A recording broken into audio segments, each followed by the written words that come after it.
Did you know that most networks across the country do not have a Channel 37? The reason behind that has to deal with the search for life outside of our universe. When the television networks were being set up, the Federal Communications Commission had designated Channel 37 in every city, state, and town to be allocated for radio telescopes. These radio telescopes searched the galaxy for signals from intelligent life. All of this information was found out after the fact, and if I had known this, then maybe my predicament could have been avoided. This all started around 4 months ago, as our typical Saturday night ritual had gotten cut short by my friend Mike. He stated he had an emergency that he needed to tend to, but we all knew it was his girlfriend being extra clingy. This killed the entire buzz of the event, and we decided to go our separate ways. Instead of catching a ride or a taxi, part of me was thankful my apartment complex was within walking distance from the light rail.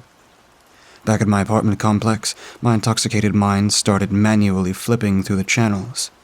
When I'd gotten to Channel 37, instead of there being static, there was an actual show playing. The scene resembled something out of a bad horror movie, as this was shot in someone's basement. There were crude Halloween decorations scattered on the walls, as well as some unidentifiable stains on the gray concrete blocks. A man stood in the center of the frame, clad in something that was akin to tactical gear that either SWAT or Special Forces might wear. Every part of his body not only hid his physique, but gave him a sense of anonymity, as he was dressed in black from his boots to the tips of his gloved fingers. The only thing out of place was a white hockey mask that adorned his face, as the areas around his eyes had been blackened out in the shapes of triangles. A blackened, stitched smile stretched from edge to edge of the worn mask, completing his look. Looking at the camera, he greets his audience in a voice that is a cross between gravelly and smooth. My first thoughts were that his voice should be muted, but he must have a small mic hidden behind the mask. And welcome back, my maniacs. We will get back to Invasion of the Blood Farmers in a bit. For those that are tuning in for the first time, I am your host, Skullface. Welcome to the Skullface Spook Show that starts every Saturday at the stroke of midnight. So this is the part of the show that I know a lot of you love. Yes, my lovelies, it is time for the Wheel of Punishment. The camera pans to something out of a bondage lover's dream as a man in his late 30s is chained to the wall. He tries to speak, however, there's a gag pushed deep in his mouth as he looks at the host with fear in his eyes. This, my lovelies, is Miguel. He is a drunkard and a womanizer, and he has repeatedly hit his wife and kids. He is a reasonably horrible person, as he barely supports his family, and while he was out in the world, I offered him a drink. Unfortunately for him, it was laced with a drug, and he was out in a matter of minutes. So I dragged him back here to face the Wheel of Punishment. Muerta, can you please spin the wheel? A black and white spinner wheel fills the screen as various words are written upon it as a beautiful young woman walks into frame. She is dressed in all black, from her bust to her miniskirt, as her face is painted in a variety of colors. Her makeup resembles those sugar skulls that are meant for the Mexican Day of the Dead. As she spins the wheel, it clicks on and on as it lands on 2 words. Slit throat. Giving a feral grin and taking out a straight razor that was tucked in her bust, she opens the blade and stalks up to the tied-up victim. With one quick motion, she slices through his neck as blood begins to pour from the wound, crying out in anguish. At this point, I was bored and was thinking of turning in early, so I clicked off the television and went to bed. This was an old trick that special effects guys used to use with a dull razor and a squeeze bulb filled with fake blood. One of the books in my collection was Grand Illusions, written by the great Tom Savini, and he showed how to do this trick. There wasn't a horror movie I couldn't pick apart either, through cheap CGI or practical special effects. Next Saturday, most of my friends went to a local sci-fi con, and I had zero interest as well as funds to go. most of the day was spent either doing chores, playing video games, or looking at weird stuff on YouTube. After getting some takeout from my favorite Chinese place, it was around 10 p.m., and part of me wondered if that channel would come back on. Turning to channel 37, there was nothing but static right now, but Skullface said it would start at midnight. Finding a movie to watch to occupy my time until the witching hour was easy, settling on some early Jackie Chan flick. The movie was still going at 11:55, and not wanting to miss a second, decided to turn back to cable. Punching in the number 37, static was still there until 2 minutes to midnight, where that was replaced by a test pattern with a typical high-pitched whine. At the stroke of midnight, the Skullface spook show roared to life, accompanied by Rob Zombie's Super Beast. The visuals were various horror movies, ranging from classics to forgotten horrors, interspliced with shots of the host and co-host. The credits didn't run for long before the same interior showed up from the last time. Skullface stood there, motionless, as he seemed to look directly at me through the television. Welcome to another episode of Mayhem, here at the Skullface Spook Show. I'm your host, Skullface, along with the beautiful Muerta. Come and say hello, my dear. She steps from out of frame dressed in dark red. Her makeup, while it was in the same style, was in different colors to accentuate her look. She looked more devious in this makeup rather than beautiful, as the reds played off the ones of her outfit. Muerta looked at the camera and gave a sly smile, waving her right hand in a greeting. Folks, we have a great show for you tonight, as we are premiering a new movie with Nicolas Cage. Cage is forced to work in a rundown children's restaurant, while animatronics try to murder him at every turn. Yes, folks, strap yourselves in for a wild ride as we take a journey to Willy's Wonderland. Bolting up in my seat, my mind couldn't comprehend what I had just heard. This movie hadn't even made it to theaters yet, and somehow this low-grade show managed to snag a copy. At first, my expectations were going to be it was some other rip-off or something else. However, when the film started, those suspicions were laid to rest.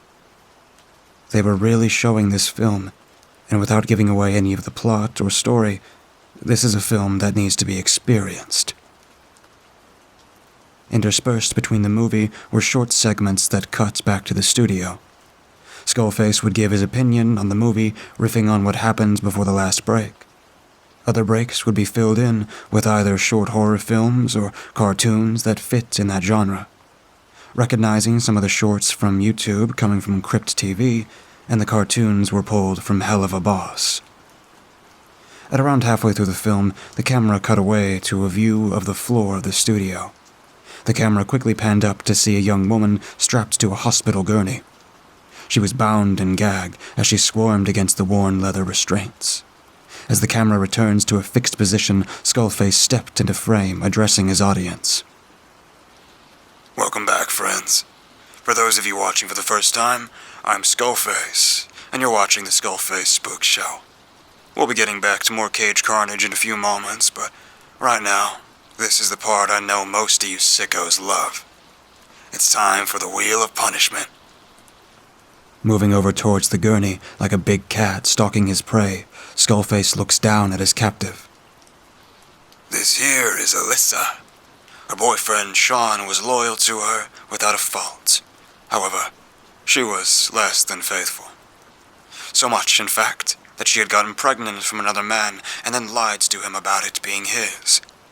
The father wasn't the most stable of people, as they were being treated for a few things, including suicidal tendencies. This was enough to push him over the edge, and he shuffled off this mortal coil. Alyssa wasn't remorseful at all. In fact, she gloated about getting a hefty insurance payoff as she managed to con her way into being his beneficiary. So what fate is in store for dear Alyssa? Well, my dear psychopaths, it's time for Muerta to spin the wheel. As the wheel spins before clicking to a halt on one word. Disembowelment. Skullface produced a very sharp knife as he seemed to leer at his captive. With one quick stroke, the knife cut deep into her flesh, exposing her guts as blood sprayed the white linen laid upon the gurney. The blood looked fake, of course, and I had seen this gag done twice in Day of the Dead. What happens is there's a fake part of the blood with fake guts, so when the knife cuts, it looks real. I thought it was real for a few seconds, but then laughed, repeating the mantra of Last House on the Left. It's only a movie, it's only a movie, it's only a movie. As soon as the body finished thrashing, screams of agony muffled from the gag, the screen faded to black, and the movie started up once more.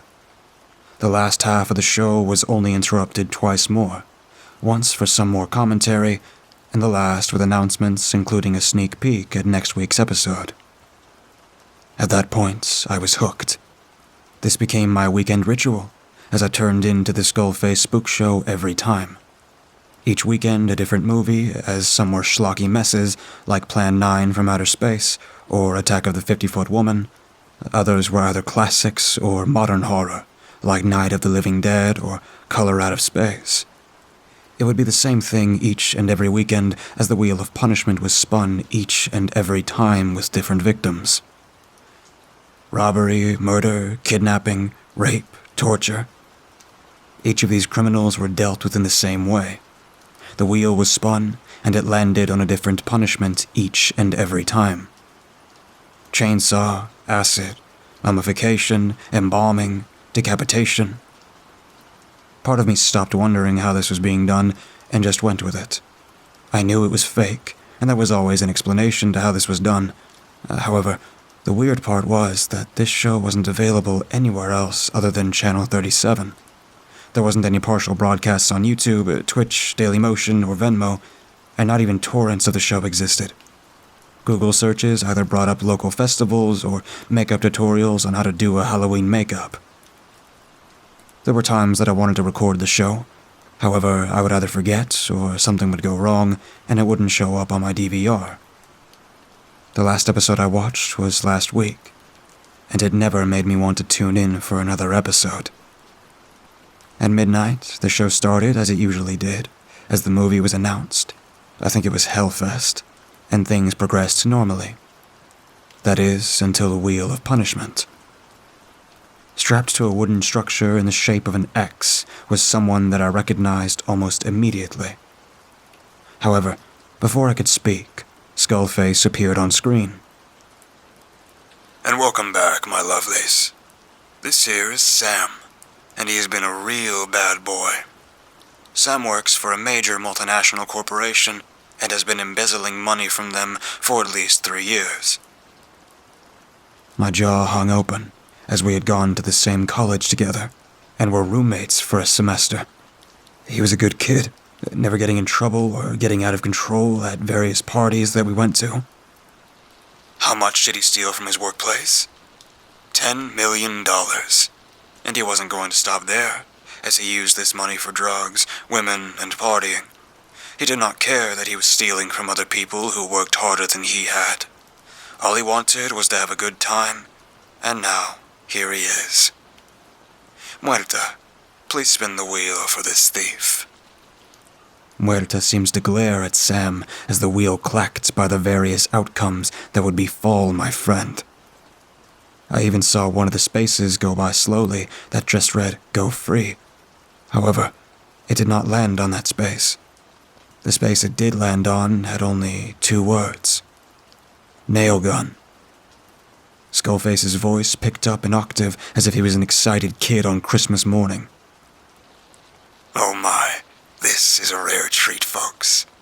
Usually we get maybe 2 or 3 nails to take care of our guest, but for someone this naughty, we're going to use 10. 1 for each million he had stolen.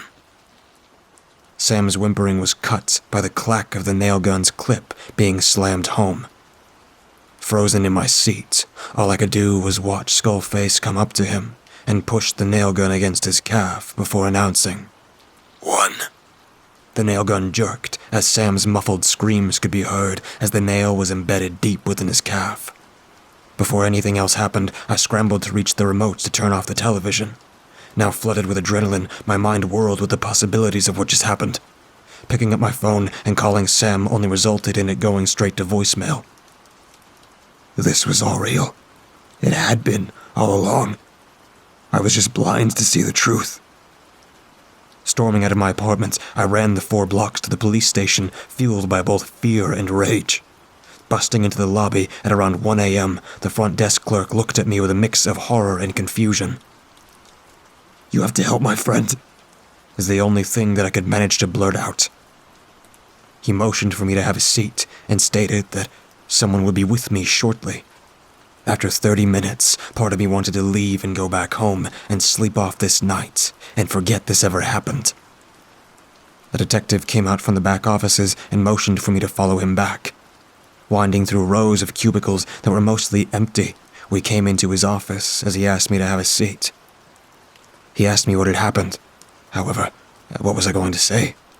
That my friend was on some type of pirated broadcast torture show? They would lock me in here with the rest of the crazies, so I made up an explanation about how I had not seen my friend in days. "This isn't a joke, is it, son?" Stating in a gruff tone. "No, sir." He then pulled out a folder and spread a bunch of photos out on the table. Each of these people were victims on that accursed show. "All these are missing persons cases that we are currently working on. You recognize any of the people in these photos?" My eyes went wide as I had recognized some of the victims as being on that accursed show. All of these people had gone missing that spanned from a few days ago to weeks and months. The detective saw that I was shaken. However, he also believed the lie that I told that was so convincing that I believed it myself. "No, sir. I was just worried about my friend. I'm sure he'll turn up soon. Sorry to waste your time." He nodded, giving me one of his business cards on the way out. "If you think of anything, son, please give me a call. There are a lot of missing persons in this part of the state." Wandering home in a daze as all of this hit me hard, I collapsed into my bed a little bit before 3 a.m. The alcohol-fueled haze allowed me to drift into a deep sleep that lasted a little past noon. Not knowing what to do next, all I could think about was all those missing people. Didn't their families deserve to know what happened to them? Maybe I could decipher where the show was and assist the police in capturing these murderers. The next week vanished in a blur, as part of me dreaded what would happen on Saturday at midnight. I managed to set up my laptop to my television to record everything that was seen and accumulate it as evidence against this Skullface. At 11:58, I waited for the test pattern to appear, and there was nothing but static. "What the hell?" was my only thought as I continued to watch nothing for a half an hour, somehow waiting for this show to magically appear. It never did. Not that week, or the week after that, and for at least 2 months, I had tuned in to Channel 37 to watch that twisted show. There was nothing. Maybe this was all in my head, and there was never a show to begin with. Sometime during the next week, I had seen a plain padded white envelope propped up against my front door. The envelope had no postmarks or addresses, so I thought it was something that was ordered and left at my doorstep. Opening it revealed a clear DVD case, along with a disc that only had 2 words on it. "Watch me." To this day, there is some part of me that wishes that I turned in that envelope to the police. I could have gone to the main office and asked where this came from, or snapped it in half and never watched it. Watching that disc has made me move from state to state and not live anywhere for more than a few weeks. Jobs have ranged from construction to line cook, as all of my pay is in cash as I'm trying to live off the grid. What was on the disc was the following. The set of the Skullface spook show was in the background as he stepped into frame and started talking directly to the camera. "Hello there. I take it you didn't like our last episode, and while we can accept criticism, we cannot accept you going to the police. We know you live at, as you can see by this disc that we have left at your doorstep. We will always be watching you and waiting for you to slip up. After all, Everyone knows. The camera pans to a corpse on a table that has been stitched together from various body parts.